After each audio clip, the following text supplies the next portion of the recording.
कैसे हैं आप सब। आप सभी का आपके अपने YouTube channel sociology with Sangeeta में मैं संगीता स्वागत करती हूं। और इस चैनल के माध्यम से आप लोगों को सोशियोलॉजी के एग्जाम की प्रिपरेशन करवाए जाते हैं, चाहे वो आपका एग्जाम एमए का हो, पीजीटी का हो या फिर यूजीसी नीट का। उसका जो हमारा टॉपिक है उसे टॉपिक वाइज सिलेबस को कवर किया जाता है। तो उसी से रिलेटेड आज का जो हमारा टॉपिक है, इसमें हम लोग रंजीत गुहा जी के संदर्भ में देखेंगे, उनकी थ्योरीज को देखेंगे, उनका कौन सा पर्सपेक्टिव है उसे देखेंगे। और ये जो टॉपिक है ये आपका एमए में आपको तो हेल्प करेगा ही, आपके एमए के एग्जाम के लिए आपको हेल्प करेगा ही, साथ ही आपका नेट का सिलेबस के लिए या फिर पीजीटी के सिलेबस में भी ये आपको हिडन रूप से बहुत ही ज़्यादा हेल्पफुल रहेगा।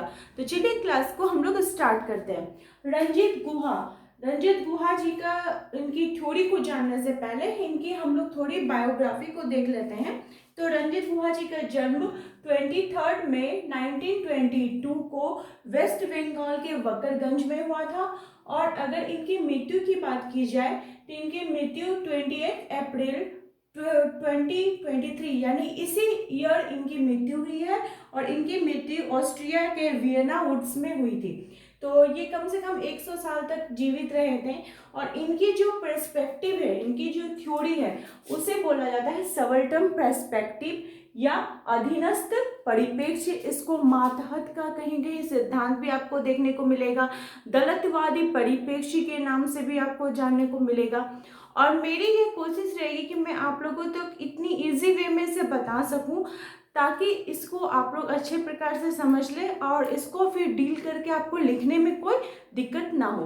तो देखिए, सबल्टन पर्सपेक्टिव जो है, इनके अगर थिंकरों की बात की जाए तो इसमें आपके बी.आर. अम्बेडकर जी आ जाएंगे, इसमें आपके रंजीत गुहा आ जाएंगे, और उसके बाद आपके ज्ञानेंद्र जी आ जाएंगे, शहीद शकील जी आ जाएंगे।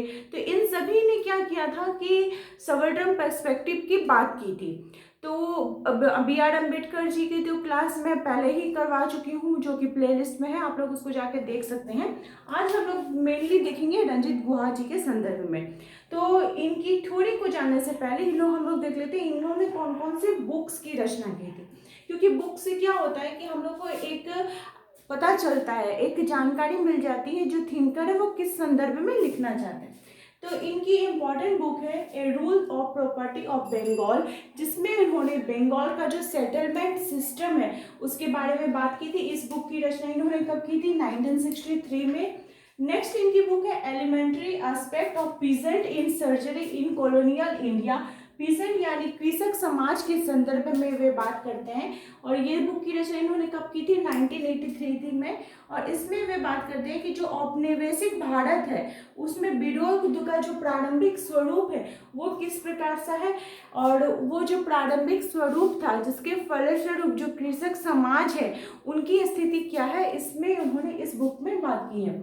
नेक्स्ट इनकी बुक है सबल्टन स्टडीज, जिसका इन्होंने 10 वॉल्यूम में, 1 से लेकर 10 वॉल्यूम में उन्होंने सबल्टन जो पर्सपेक्टिव है, उनका जो ये थ्योरी है, इस थ्योरी के बारे में वे बात करते हैं। और इस बुक की रचना वे कब करते हैं? 1980-82 के बीच में, जिसके अंतर्गत वो इसके 76 आर्टिकल की बात करते हैं।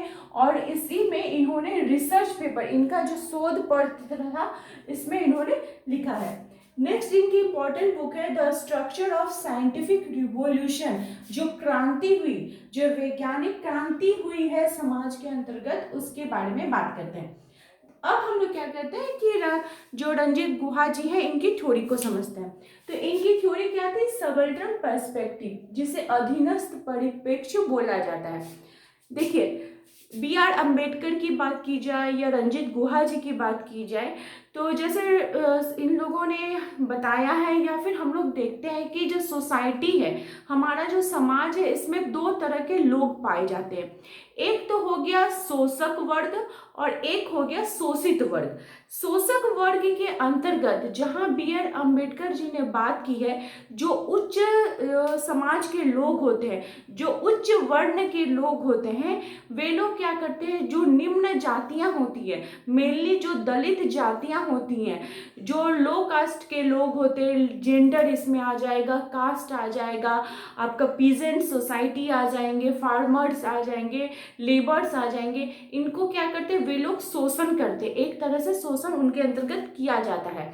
तो हमारा जो हिस्ट्री है, हमारा जो इतिहास है, इसमें रंजीत गुहा बताते हैं कि हमारा जो इतिहास है वो पक्षपातपूर्ण इतिहास है, क्योंकि हमारे इतिहास में देखा गया है कि जो अपर क्लास के लोग हैं उन लोगों के ही हिस्ट्री को बताया गया है, उन लोगों के ही जितने रीति रिवाज कानून है, उनका समाज में स्थान है, उसके बारे में बात की गई है। और जो लोअर कास्ट के लोग हैं, जो दलितवाद है, उनके संदर्भ में कोई भी बात नहीं की गई है। तो इसी में रंजीत गुहा जी क्या बताते हैं कि जो अधीनस्थ समाज के लोग हैं, मेनली जो लोअर कास्ट के लोग हैं, यहाँ पे आप लोग एक चीज ध्यान रखिएगा कि अगर आपके क्वेश्चन में आ जाए कि इतिहास को बदलने की बात कौन करता है, तो रंजीत गुहा जी करते हैं।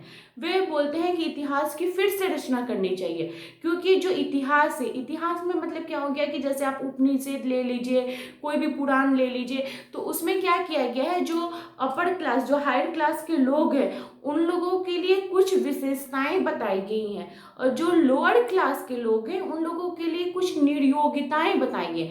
विशेषताओं का मतलब हो गया कि उनको ये अधिकार दिए गए हैं कि आप सभी तरह का पूजा पाठ कर सकते हैं, आप मंदिरों में जा सकते हैं, लेकिन जो लोअर कास्ट है उनको निषेध किया गया है कि आप मंदिर में नहीं जा सकते हैं, आप पानी को यूज नहीं कर सकते, कोई कुआं तालाब बाग बगीचे में नहीं जा सकते हैं।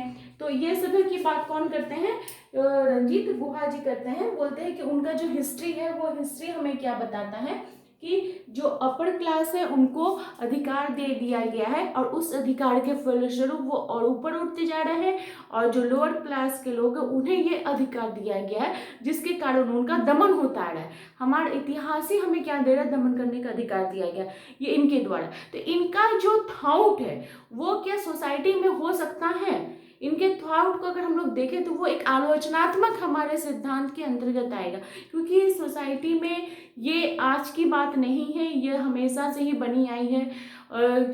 जो एक स्तरीकरण की बात की जाए, वो स्तरीकरण में आपका लिंग, जाति, वर्ग, भेद भी आता है, फिर भी इन्होंने अपना पर्सपेक्टिव इसमें बात की है।